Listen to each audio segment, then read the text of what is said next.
12 semanas para mudar uma vida. Augusto Cury. A vida é o nosso maior tesouro. Se vivemos, mas não temos qualidade de vida, não sentimos o encanto, a saúde e o prazer de viver. Nossa espécie tem passado por uma crise. Mesmo estando rodeada de inúmeras tecnologias capazes de proporcionar prazer, ainda não foi desenvolvida uma tecnologia psíquica e educacional realmente transformadora. Será que existe solução? É possível tornar-se sábio e aprender a lidar com a vida da melhor maneira, avançando um passo de cada vez. É isso que nos mostra Augusto Cury em 12 semanas para mudar uma vida, provando que todos nós temos a capacidade de melhorar a qualidade das nossas vidas através do cultivo de bons hábitos e dedicação. Ser autor da sua história, o resgate da liderança do eu. Talvez você não saiba, mas as primeiras condições para alcançar a sabedoria e uma alta qualidade de vida é se apaixonar pela vida e pela espécie humana. Cada um de nós representa um universo a ser descoberto, uma história a ser compreendida e um solo a ser cultivado. Por isso, a primeira lei da qualidade de vida é ser autor da sua própria história, enxergando a grandeza da vida sem nunca se diminuir, se inferiorizar ou sentir pena de si mesmo. Deixar-se sentir menor é o retrato de um eu doente, que se apresenta de modo imaturo e instável. Quando aqui falamos do nosso eu, queremos dizer aquilo que compõe a nossa identidade, a nossa consciência crítica, o comando das nossas decisões. Nosso eu é constituído de tudo que nos cerca, desde a genética até o ambiente educacional e social. Somos construídos pouco a pouco cada vez que uma pessoa atravessa a nossa história. Mas não podemos ser plateia de tudo que acontece em nossa vida. Não podemos deixar que aquilo que nos rodeia seja quem decide por nós. É necessário tornar-se autor e personagem principal do teatro que é a vida. Ser autor da sua história é ser capaz de reconhecer a grandeza da vida e da história fascinante que cada ser humano possui inscrita em sua memória.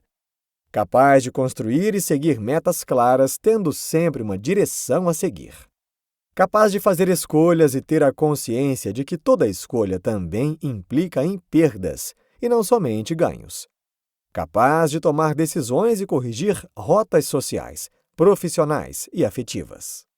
Capaz de reconhecer os seus limites, falhas, atitudes incoerentes. Capaz de acreditar e nunca desistir da vida, mesmo diante das perdas, dificuldades, decepções. Capaz de ser transparente e não se esconder atrás do sorriso falso, de uma posição social ou da conta bancária. Capaz de ter domínio próprio e não ser controlado pelo ambiente, circunstâncias e conflitos internos.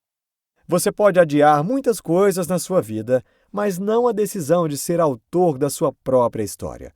Afinal de contas, a vida é um grande livro e é de sua responsabilidade escrever os seus próprios capítulos. Contemplar o belo. É bem verdade que a vida moderna trouxe inúmeros confortos, mas é inegável que as facilidades que a modernidade trouxe também são responsáveis por boa parte da ansiedade e consumo desenfreado, do qual boa parte da sociedade, se não toda ela, se tornou refém. Você exercita a sua sensibilidade? Na antiguidade era muito comum a apreciação do belo, mas será que ainda hoje conseguimos ter o tato de percebê-lo? O belo está escondido em cada coisa que existe, exceto na violência humana. Seja uma parede mal pintada ou um copo rachado, existe uma beleza que ali reside e que só os mais sensíveis são capazes de enxergar. Contemplar o belo é educar a emoção para fazer das pequenas coisas um espetáculo aos olhos. Fazer de cada momento uma vivência mágica. Desvendar as coisas lindas, singelas e ocultas que nos rodeiam.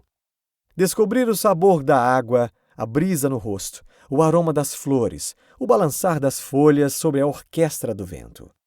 Enxergar o que as imagens não revelam e perceber o que os sons não traduzem.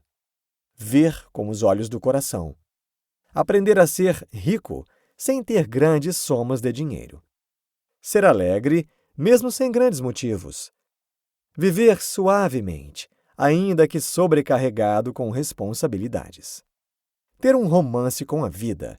Fazer poesia com a vida, sem escrever palavras. Se você contemplar o belo, será sempre jovem. Mas se você não compreende o belo, você se torna uma pessoa emocionalmente velha, independentemente da sua idade. Há muitos jovens que são emocionalmente velhos. A qualidade da vida se esconde nas coisas mais simples. Por isso, treine sua sensibilidade. Libertar a criatividade, superar a rotina. Rotina. Cada vez mais essa palavra se fixa na vida do ser humano moderno e, de maneira sufocante, insiste para que a vida todos os dias seja da mesma maneira.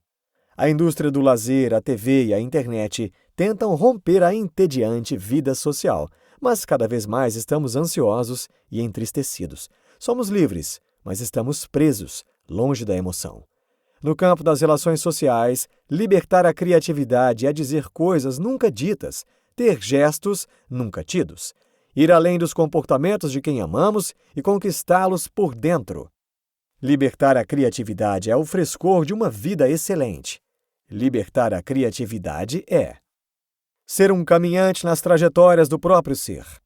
Fazer coisas fora da agenda. Superar a rotina e construir um oásis no deserto do tédio.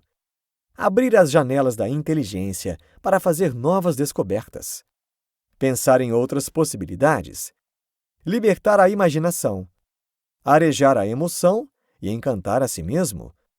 Surpreender positivamente as pessoas que o rodeiam. Ter gestos nunca tidos. Elogiar quem amamos. Conhecer seus mundos, sonhos, alegrias e temores. Fazer da vida uma grande aventura. Quem, desde a infância, não liberta sua criatividade e faz coisas fora da agenda, cria mecanismos viciados de transformação da energia psíquica. Pode desenvolver ideias fixas e, às vezes, comportamentos repetitivos. Em outras palavras, adquire o TOC, transtorno obsessivo-compulsivo. Você é uma pessoa sociável ou tímida? Seja como for, não se isole. Faça das pessoas que o rodeiam grandes amigos. Saia do seu casulo e, principalmente, surpreenda-se. Ter um sono restaurador. É simplesmente impossível ter qualidade de vida sem ter qualidade de sono. Se você desprezar o seu sono, destruirá o reator da sua vida. Uma vida feliz começa com uma noite feliz, um sono restaurador. Gastamos 1/3 de nossa vida dormindo. O sono é o encontro mais importante que temos conosco mesmos. Dormir não é perder tempo, é ganhá-lo. Ter um sono restaurador é dormir o suficiente para repor a energia física e psíquica gasta no dia anterior. Não demorar para adormecer, nem ter um sono intermitente. Ter um sono profundo e agradável. Não se atormentar com pesadelos ou sonhos desgastantes. Não levar problemas e conflitos sociais e profissionais para a cama. Despertar descansado e motivado para enfrentar o estresse e os desafios. Estar alerta e concentrado para ter bom rendimento intelectual. Estar tranquilo para tomar decisões não precipitadas. Faça as pazes com a sua cama.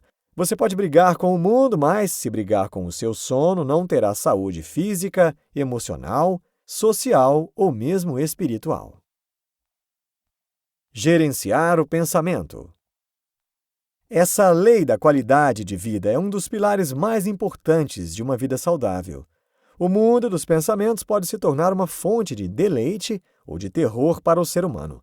De acordo com a teoria da inteligência multifocal, não apenas construímos pensamentos porque queremos construí-los conscientemente, pela decisão do eu. Existe uma rica produção de pensamentos por meio de outros 3 fenômenos inconscientes. 1. Gatilho da memória. Faz com que cada imagem ou som seja interpretado imediatamente, em milésimos de segundos. Por exemplo, as imagens das pessoas e dos objetos são identificadas não pelo eu, mas pelo gatilho. 2. alto fluxo. É o que lê milhares de vezes a memória por dia e produz a grande maioria dos pensamentos do teatro da nossa mente. E produz os pensamentos que nos distraem, nos animam, nos fazem sonhar. 3. Janela da memória. Representa uma região da memória onde podemos ancorar, fixar a leitura e construir pensamentos. Por isso também pode ser chamada de âncora da memória. O eu é, ou deveria ser, o ator principal do teatro da nossa mente, sendo esses 3 fenômenos atores coadjuvantes.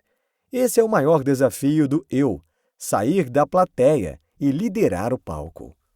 Gerenciar pensamentos é capacitar o eu, que representa a nossa capacidade consciente de decidir, para ser o ator principal do teatro da nossa mente, sair da plateia e dirigir o script da vida. Ser livre para pensar, mas não escravo dos pensamentos, e ser senhor e não servo dos pensamentos. Governar a construção de pensamentos que debilitam e bloqueiam a inteligência. Exercer domínio sobre pensamentos que produzem transtornos psíquicos. Exercer a liderança de si mesmo para ser um líder social e profissional. Deixar de ser espectador passivo das ideias negativas. Não gravitar em torno dos problemas do passado e nem do futuro. Ter uma mente relaxada, tranquila, com pensamentos não agitados. Seus maiores inimigos não estão fora de você, mas dentro. Você pode se tornar o maior obstáculo de si mesmo. Pensar é excelente, mas pensar demais e sem qualidade pode ser um grande problema. A arte de ouvir e a arte de dialogar. A arte de ouvir e dialogar são 2 das mais nobres funções da inteligência. Elas são cultivadas no terreno da confiabilidade, da empatia e da liberdade. Onde há falta de confiança, muitas cobranças excessivas e controle social, essas 2 artes da inteligência não sobrevivem. Ouvir e dialogar são ações que se complementam e são interdependentes. Quem não aprender a ouvir nunca saberá dialogar. Quem não aprender a falar de si mesmo nunca será um bom ouvinte. A arte de ouvir e dialogar é saber se esvaziar para ouvir o que os outros têm a dizer. Ser capaz de se colocar no lugar do outro e perceber as suas dores e necessidades sociais. Interpretar o que as palavras não disseram e o que as imagens não revelaram. Ter a sensibilidade para respeitar as lágrimas visíveis e perceber as que nunca foram choradas. Trocar experiências de vida. Revelar segredos do coração. Ser transparente. Não simular os sentimentos e as intenções. Ser transparente, não simular os sentimentos e as intenções. Não ter vergonha das suas falhas, nem medo dos seus fracassos. Aceitar as pessoas com seus limites é um grande passo na construção de relações saudáveis com elas. A melhor maneira de formar excelentes imagens nos solos da memória das pessoas é surpreendendo-as, tendo comportamentos inesperados. Lembre-se, independente do papel que uma pessoa tenha em sua vida, nunca a critique antes de valorizá-la. A arte do autodiálogo, a mesa redonda do eu. Cada ser humano deve ter seus momentos particulares consigo mesmo, deve aprender a se interiorizar, caminhar nas trajetórias do seu ser e ter prazer de ter um autodiálogo aberto, uma conversa íntima, uma reflexão existencial. Não é possível sermos autores de nossa história, gerenciarmos nossos pensamentos, administrarmos nossa emoção e desenvolvermos a qualidade de vida se não temos coragem e capacidade para fazer uma mesa redonda em nosso interior, para debatermos com inteligência nossos próprios problemas e revisarmos nossos caminhos. Uma pessoa que pratica o autodiálogo não apenas tem mais condições de superar as suas misérias psíquicas, mas também de se humanizar, ou seja, de se tornar tolerante, sereno e humilde, pois reconhece suas limitações e suas fragilidades. A mesa redonda do eu é um debate lúcido, aberto e silencioso que o eu faz com seu próprio ser. Uma reunião com a nossa própria história. Uma intervenção direta em nossos traumas, conflitos, dificuldades, temores. uma revisão de metas, uma reavaliação de postura de vida. O exercício pleno da capacidade de decidir, questionar e dirigir a própria história. Percorrer as trajetórias do próprio ser e tornar-se um grande amigo de si mesmo. Aquietar os pensamentos e apaziguar a emoção. Quem faz a mesa redonda do eu fortalece sua capacidade de ser autor da sua história, de tomar decisões, de fazer escolhas e de compreender que toda escolha implica em perdas. Não é possível escolher a paz sem sofrer perdas. No campo dos conflitos sociais, quem tem mais consciência da grandeza da vida tem de estar disposto a sofrer mais perdas. Ser empreendedor. Trabalhar perdas e frustrações. São os empreendedores que fazem a diferença nos ambientes. Eles ajudam os outros, abrem caminhos, conquistam, enxergam o que não está diante dos olhos, corrigem erros, previnem falhas, motivam pessoas e trazem soluções que não foram pensadas antes. Para ser empreendedor é necessário trabalhar perdas e frustrações. É necessário superar as dores da existência e usá-las para esculpir a personalidade. Um empreendedor não é infalível nem perfeito. O seu diferencial está no modo de sempre se reerguer depois de uma queda. Muitas doenças psíquicas, relacionamentos desfeitos e empresas falidas seriam evitados se fôssemos mais rápidos para enxergar os problemas. Infelizmente, somos lentos para perceber as mudanças e lentos para reagir. Precisamos ser empreendedores. Todavia, se falharmos, não devemos ter vergonha de dizer: eu errei. Se precisarmos de ajuda, não devemos ter receio de falar: me ensine. Se errarmos o caminho, não devemos ter medo de recomeçar. Ser um empreendedor é criar oportunidades e não esperar que elas apareçam. Sonhar grandes sonhos e construir metas para transformar os sonhos em realidade. Abrir o leque da inteligência, libertar a sensibilidade e expandir a coragem para conquistar o que mais ama, admira e necessita. Não ter medo de caminhar por lugares desconhecidos, mesmo sem bússola. Aprender a usar os fracassos como pilares das grandes vitórias. Usar as perdas como plataforma dos melhores ganhos. Usar a fragilidade como nutriente da sabedoria. Saber recomeçar tudo de novo tantas vezes quantas forem necessárias. Se você souber abrir as janelas da sua mente, ampliar a arte de pensar e praticar as leis da qualidade de vida, então os caminhos da vida não serão um terreno perigoso, mas um ambiente em que você realizará seus mais belos projetos. Inteligência espiritual, superando conflitos existenciais. A vida é breve. O fenômeno do fim da existência está impregnado diretamente em quase todos os campos da atividade humana, inclusive no lazer. Na literatura e no cinema, nos deleitamos sobre narrativas que tratam da fragilidade e da rapidez da trajetória da vida, mas o eu não aceita o fim da existência, o caos último, o nada em si, o seu próprio extermínio. Ele só se consola se acreditar na continuidade da vida. A espiritualidade regada com a serenidade traz a paz social, estimula o amor, enriquece o prazer. O fenômeno do fim da existência e as indagações do espírito humano por desvendar essa origem reforçam a tese de que procurar Deus não é sinal de fraqueza humana, mas da grandeza da sua inteligência. A procura pelo autor da existência é um golpe inteligentíssimo do intelecto. Até quando uma pessoa discute seu ateísmo, ela está procurando compreender e aliviar as suas inquietações existenciais. Inteligência espiritual é ter consciência de que a vida é uma grande pergunta em busca de uma grande resposta. Procurar o sentido para a vida e a razão para a vivência. Procurar entender, independente de uma religião e de acordo com nossa cultura, os mistérios da vida e os segredos do autor da existência. Investigar respostas para as perguntas que a ciência não tem como responder. Quem somos? Para onde vamos? O fim é o começo ou o começo é o fim? Ter consciência da temporalidade da existência. No cerne da alma e no espírito humano há um vazio existencial, que impede nossa paz diante das dores da vida e da morte. O fim da existência é o fenômeno mais angustiante do homem. Todos os povos desenvolveram um tipo de inteligência espiritual para entendê-lo e superá-lo. É aí que surgem as religiões. Quando a fé se inicia, a ciência se cala, porque a fé transcende a lógica. As pessoas devem ser respeitadas em suas crenças e culturas.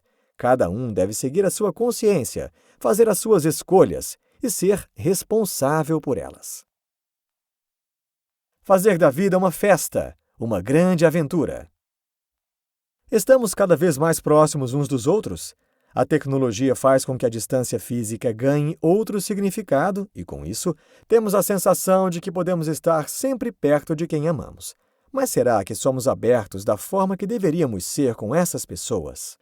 Embora fisicamente perto uns dos outros, o ser humano parece estar se afastando emocionalmente, escondendo cada vez mais as suas angústias interiores, carregando sozinho os fardos da vida. Muitos sabem lidar com as questões lógicas, mas não sabem lidar com suas lágrimas, extrair riquezas de suas perdas, lições das suas frustrações. Por isso, uma vez que colocamos todos os ensinamentos anteriores em prática, precisamos separar o momento de parar, relaxar e viver intensamente a existência, sem estarmos sobrecarregados em nossa mente. Todas as pessoas têm riquezas escondidas dentro de si, mesmo as mais difíceis e complicadas, mesmo as que erram e fracassam continuamente. Procure ouro nos solos de quem você ama e procure ouro dentro do seu próprio ser. Sempre haverá algo a ser encontrado, renovando o encanto e a paixão de conhecer ao outro e a si mesmo. Insights. Só você pode escrever a sua própria história. Nunca gravite em torno da órbita dos outros e nunca controle os outros em torno da sua órbita. Sua vida é a maior empresa do mundo. Só você pode evitar que ela venha a falir. É sua responsabilidade protegê-la contra as pressões de fora e os conflitos de dentro. Ter qualidade de vida é saber valorizar tanto o sorriso quanto a tristeza. É ter humildade no sucesso e aprender lições nos fracassos. É agradecer os aplausos, mas saber que nas coisas simples e anônimas se escondem os melhores tesouros da emoção. Neste livro você aprendeu que existem leis que nos ajudam a alcançar uma melhor qualidade de vida. Essas leis atuam nas áreas profundas do funcionamento da mente e do desenvolvimento da personalidade. Quando as colocamos em prática, aprendemos como enriquecer nossa inteligência, expandir a sabedoria e transformar as nossas relações sociais. Se nos permitirmos viajar para dentro de nós mesmos, começamos a nos sentir líderes do nosso eu, exercitando a arte de pensar, libertando nossa inteligência, estudando, pesquisando e conquistando. Quando tratamos da vida, nunca devemos esquecer de celebrá-la e nos render aos encantos que ela nos proporciona.